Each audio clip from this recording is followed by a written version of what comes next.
皆さん、こんにちは。大好きエアクラフトです。翼の間から、失礼します。カーチスの続きでございます。生地が完成しました。こんな感じでございま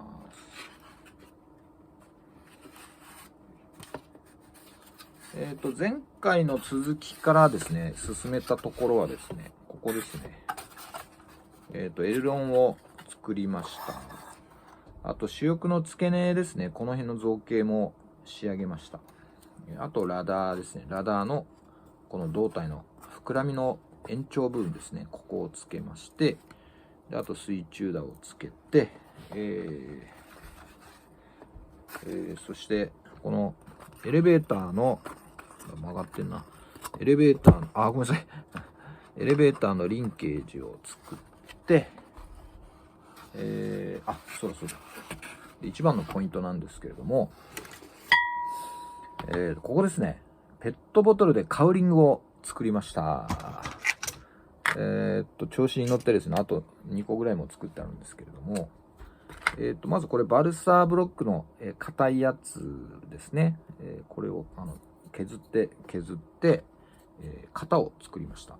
で、そこにペットボトルですね。ペットボトルを押し当てて、このアイロンでギュッギュッギュッギュッと熱を加えましたら、ペットボトルがだんだん縮んできますから、縮んでないところをひたすらアイロンで押し当てて、ペットボトルを縮めて、カウリングができました。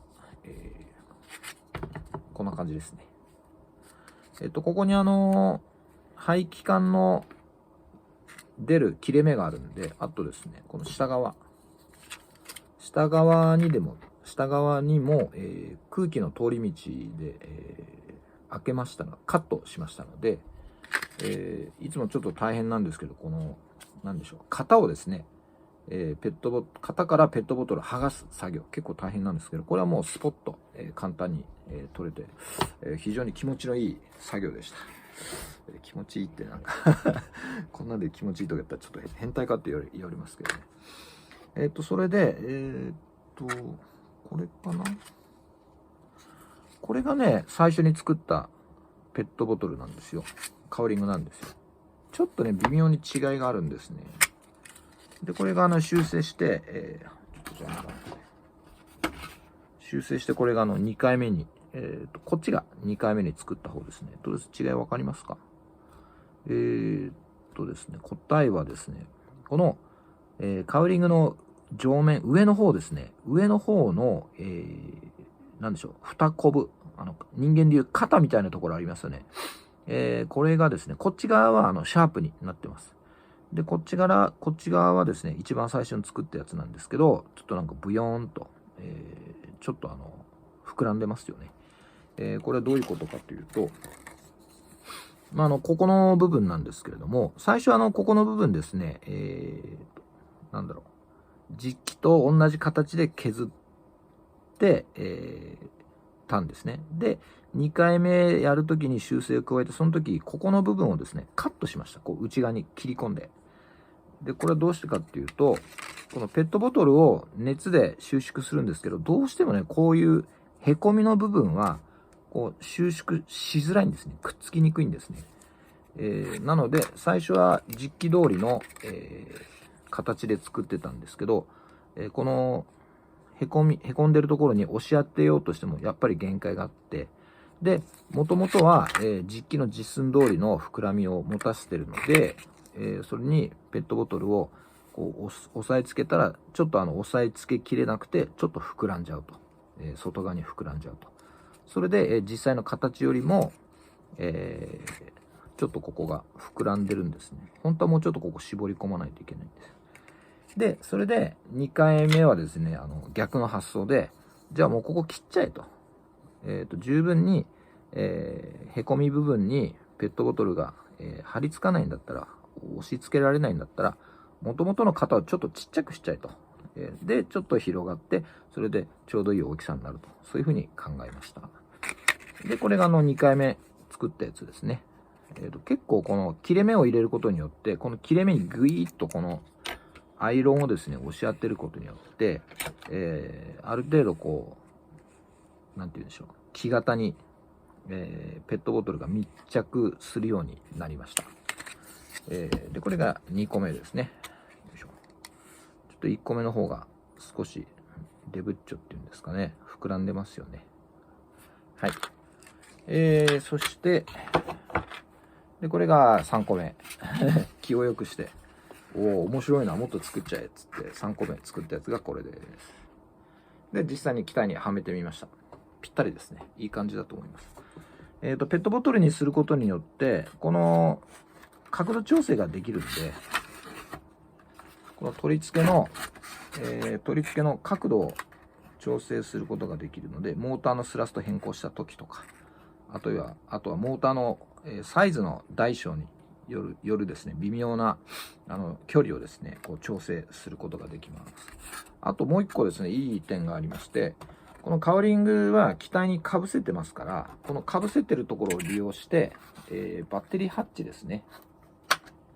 バッテリーハッチをノッチ式に、ノッチっていうか、差し込み式にすることができました。ちょっと外れないな。よいしょ。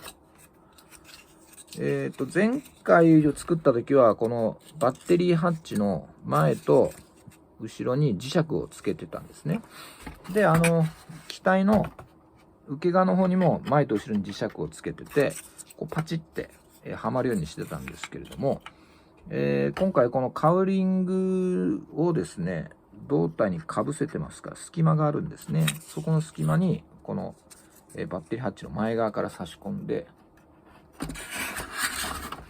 バッテリーハッチを前側から差し込んで、でパチッと、止めることができました。前回のカーチスよりサイズが一回りちっちゃくなってるので、できるだけシンプルに作って、軽くしないといけないですね。どっちかっていうと飛行機、ラジコン飛行機、私が作ってるラジコン飛行機だと、1メーターぐらいの飛行機が一番バランスがいいですね。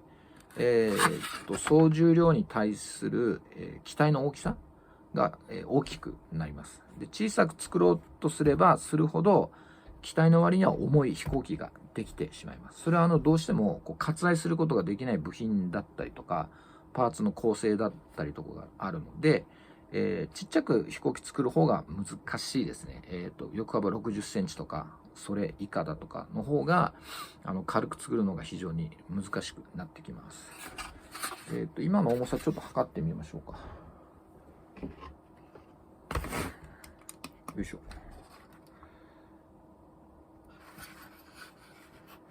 今150か 160g ですね。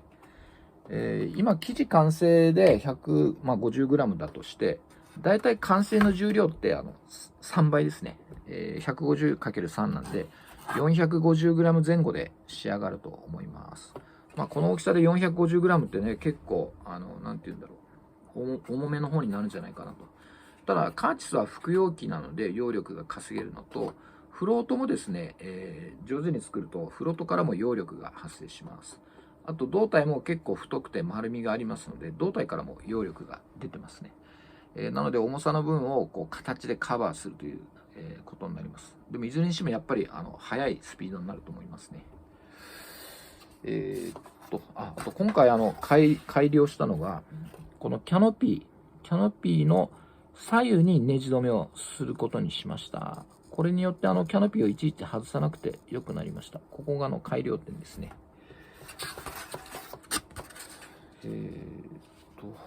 はい。で、最後なんですけど、後ろにサボイヤがありますよね。このサボイヤとこのカーチスってスケールが一緒なんですね。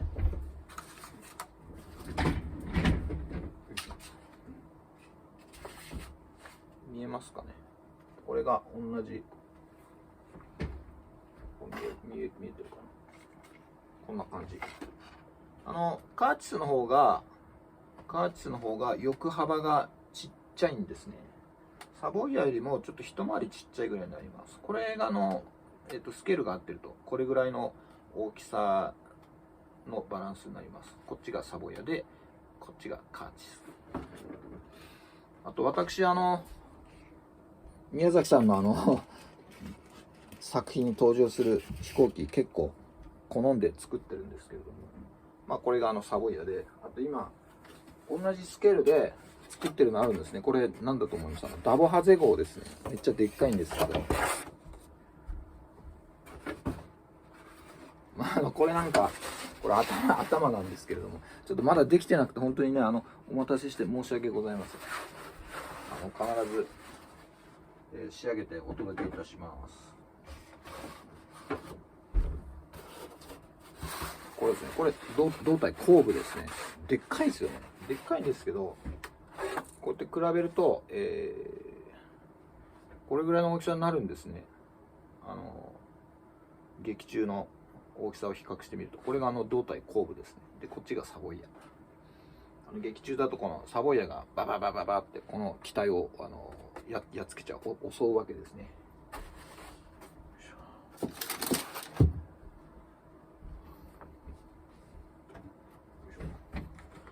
なんかね、このドクロマークなんかもこのフィルムを切り貼りして作ってます。ちょっとほんと早く作れないかんですね、これ。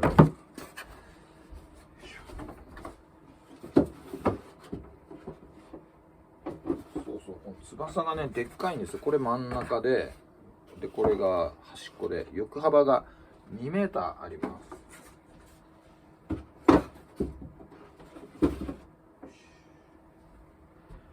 はい、では以上になります。よいしょ、はい。それカーティスのオーナーさんから、フィルム張りも、動画撮ってくださいって言われてるので、次カーティスのフィルム張りするときに、また動画を撮って、今度フィルム張りのコツなんかをお話ししたいと思います。ご視聴いただきありがとうございました。